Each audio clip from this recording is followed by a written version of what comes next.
तर एल्फिस्टन ब्रिजबाबत आता बैठक झाली होती। मात्र या बैठकीत पूरग्रस्तांच्या समस्यांवर तोडगा निघालेला नाहीये।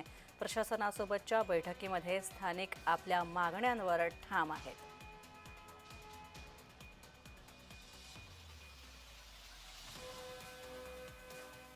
त्या लोकांनी सांगितलं, साहेब आम्हाला जवळपास कुठेतरी द्या, जवळपास द्या।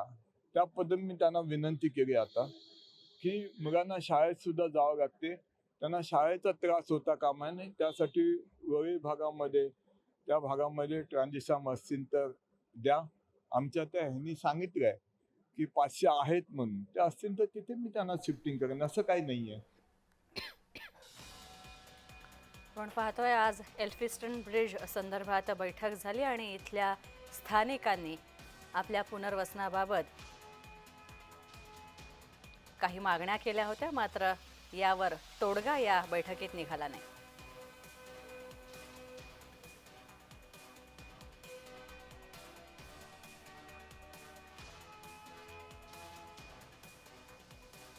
आपण पाहतोय आज MMRDAचे अधिकारी, लोकप्रतिनिधी आणि एल्फिस्टन